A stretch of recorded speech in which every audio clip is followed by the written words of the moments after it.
जय शिव शंकर, जय माँ पार्वती, जय श्री हरि, जय माँ लक्ष्मी। तो दोस्तों, हमारे यूट्यूब चैनल रोहिणी ज्ञान में आप सभी का स्वागत है। दोस्तों, आप सब कैसे हैं? आशा करते होंगे आप सब अच्छे होंगे, स्वस्थ होंगे, मस्त होंगे। तो चलिए दोस्तों, आज हम लोग जानेंगे पितृपक्ष 2023। आज से पितृपक्ष शुरू होने जा रहा है। तो जाने महत्व, नियम और श्रद्धा पक्ष के दौरान क्या करें और क्या ना करें, और साथ में एक कहानी सुनेंगे जो महाभारत के दौरान पितृपक्ष के समय हुआ था। तो इस सारी जानकारी आज मैं इस वीडियो के माध्यम से आपको बताने वाली हूँ। तो हमारे साथ अंत तक बने रहिए, और हमारे चैनल पर नए हैं तो लाइक करके चैनल को सब्सक्राइब अवश्य करिएगा, और कमेंट में जय श्री हरि अवश्य लिखिएगा। तो चलिए जानते हैं पितृपक्ष 2023। इस साल पितृपक्ष की शुरुआत 29 सितंबर शुक्रवार से होने जा रही है, और इसका समापन 14 अक्टूबर शनिवार को सर्वपितृ अमावस के दिन होगा। पितृपक्ष के 16 दिन की अवधि में पूर्वजों का निर्मित पिंडदान, तर्पण और श्रद्धा कर्म किया जाता है। पितृपक्ष के दौरान पितरों का श्रद्धा करने से जीवन में आने वाली बाधाएं, परेशानियां दूर होती हैं और पितरों का आशीर्वाद प्राप्त होता है। शास्त्रों के अनुसार बताए गए हैं कि पुराने ग्रंथों में वर्णित किया गया है कि देव पूजा से पहले जातक को अपने पूर्वजों की पूजा करनी चाहिए। पितरों को प्रसन्न होने पर देवता भी प्रसन्न होते हैं। यही कारण है कि भारतीय संस्कृति में जीवित रहते हुए घर के बड़े बुजुर्गों का सम्मान और मृत्यु पर्यंत श्रद्धा कर्म किए जाते हैं। इनके पीछे यह मान्यता भी है कि यदि विधि अनुसार पितरों का तर्पण ना किया जाए तो वह बिल्कुल गुस्सा होते हैं, नहीं मिलता और इनकी आत्माएं मृत लोक में भटकती रहती है। पितृपक्ष को सामने का शास्त्र कारण भी बताए गए हैं। पितृ दोष काफी अहम माना जाता है। जब जातक सफलता के बिल्कुल नजदीक पहुंचकर भी सफलता से वंचित हो जाता है, संतान उत्पन्न में परेशानी आ रही हो, धन हानि हो रही हो, तो ज्योतिष शास्त्र पितृ दोष से पीड़ित होने की प्रबंध में संभावना होती है। इसलिए पितृ दोष से मुक्ति के लिए भी पितरों की शांति आवश्यक मानी जाती है। तो अब जानेंगे पितृपक्ष के दौरान ध्यान रखें योग्य बातें। यह माना जाता है कि इन 16 दिन की अवधि के दौरान सभी पूर्वजों अपने पूर्वजों को आशीर्वाद देने के लिए पृथ्वी पर आते हैं। उन्हें प्रसन्न करने के लिए तर्पण, श्रद्धा और पिंडदान किया जाता है। इन अनुष्ठान को करना इसलिए भी महत्वपूर्ण है क्योंकि इससे किसी व्यक्ति के पूर्वजों को उनके इष्ट लोक को पार करने में मदद मिलती है। वही जो लोग अपने पूर्वजों का पिंडदान नहीं करते हैं, उन्हें पितृ रक्ष और पितृदोष सहना पड़ता है। इसलिए श्रद्धा पक्ष के दौरान यदि आप अपने पितरों का श्रद्धा कर रहे हो तो इन बातों के बारे में खास ध्यान रखना चाहिए। शास्त्रों के अनुसार बड़े पुत्र और सबसे छोटे पुत्र को श्रद्धा करना अधिकार है। इसके अलावा विशेष परिस्थितियों में किसी भी पुत्र को श्रद्धा करने का अधिकार है। पितरों का श्रद्धा करने से पूर्व स्नान करें और स्वच्छ वस्त्र धारण करें।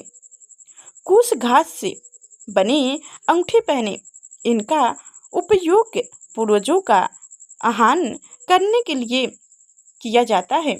पिंडदान के एक भाग के रूप में जौ के आटे, तिल और चावल से बने गोलाकार पिंड को भेंट करें। शास्त्र सामान्य मान्यता यही है कि किसी सुयोग्य विधान ब्राह्मण द्वारा ही श्रद्धा कर्म, पिंडदान, तर्पण करवाना चाहिए। श्रद्धा कर्म में पूरी श्रद्धा से ब्राह्मणों को तो दान दिया ही जाता है, साथ ही यदि किसी गरीब जरूरतमंद की सहायता भी आप कर सकते हो तो बहुत पुण्य मिलता है। इसके साथ साथ गाय, कुत्ते, कौवे आदि पशु पक्षियों के लिए भी भोजन का एक अंश जरूर डालना चाहिए। तो अब जानेंगे श्राद्ध पक्ष के दौरान ना करे यह काम। शास्त्रों के अनुसार पितृपक्ष के दौरान में कोई भी शुभ कार्य नहीं करना चाहिए। इन दौरान कोई वाहन या नया सामान ना खरीदें। इसके अलावा मांसाहारी भोजन का सेवन बिल्कुल ना करें। श्राद्ध कर्म के दौरान आप जनक पहनते हैं तो पिंडदान के दौरान उसे बांध की जगह दाएं कंधे पर रखें। श्राद्ध कर्म कांड करने वाले व्यक्ति को अपने नाखून नहीं काटने चाहिए। इसके अलावा उसे दाढ़ी या बाल भी नहीं कटवाने चाहिए। तंबाकू, धूम्रपान, सिगरेट या शराब का सेवन ना करें। इस तरह के बुरे व्यवहार में विलिप्त ना हो। यह श्राद्ध कर्म करने के फलदायक परिणाम को बाधित करता है। यदि संभव हो तो 16 दिन के लिए घर में चप्पल ना पहने। ऐसा माना जाता है कि पितृपक्ष के पखवाड़े में पितृ किसी भी रूप में आपके घर में आते हैं, इसलिए इस पखवाड़े में किसी भी पशु या इंसान का अनादर नहीं किया जाता है, बल्कि आपके दरवाजे पर आने वाले किसी भी प्राणी को भोजन दिया जाना चाहिए और आदर संस्कार करना चाहिए। पितृपक्ष में श्राद्ध करने वाले व्यक्ति को ब्रह्मचर्य का पालन करना चाहिए।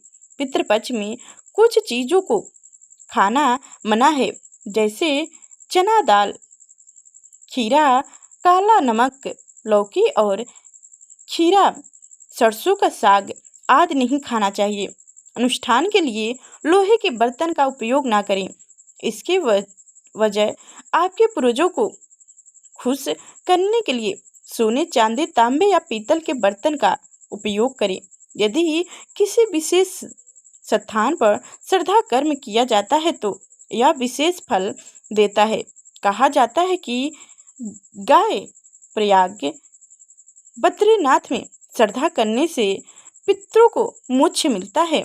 यही कारण से इन पवित्र तीर्थ पर श्राद्ध कर्म नहीं कर सकते हैं वो अपने घर के आंगन में किसी भी पवित्र स्थान पर दर्पण और पिंडदान कर सकते हैं।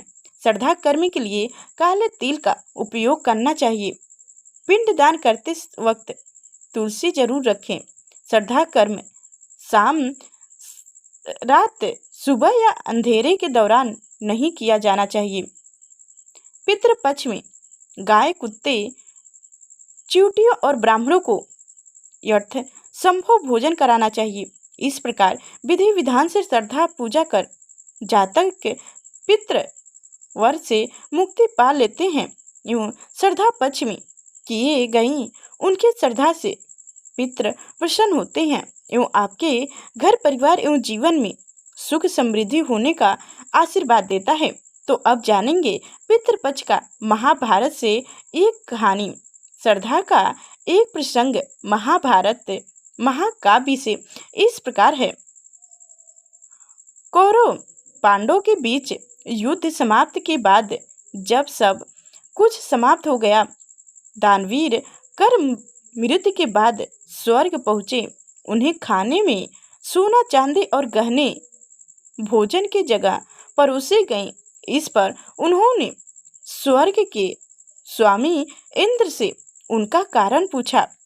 इस पर इंद्र ने कर को बताया कि पूरे जीवन में उन्होंने सोना, चांदी और हीरो का ही दान किया है, परंतु कभी भी अपने पूर्वजों के नाम पर कोई भोजन नहीं दान किया। कर ने इसके उत्तर में कहा कि उन्हें अपने पूर्वजों के बारे में कोई ज्ञात नहीं था। अंततः वह ऐसा करने से असमर्थ रहे। तब इंद्र ने कर को पृथ्वी पर वापस जाने से सलाह दी, जहां उन्होंने उन्हें 16 दिनों के दौरान भोजन दान किए तथा अपने पूर्वजों का तर्पण किए, पिंड दान किए और इस प्रकार दानवीर कर पितृ रक्ष से मुक्ति पाए। तो दोस्तों हमारी जानकारी कैसी लगी कमेंट में अवश्य बताइएगा, और अभी तक हमारे चैनल को सब्सक्राइब नहीं किए हैं तो सब्सक्राइब करके बेल आइकन की घंटी दबा दें। तो नमस्कार दोस्तों।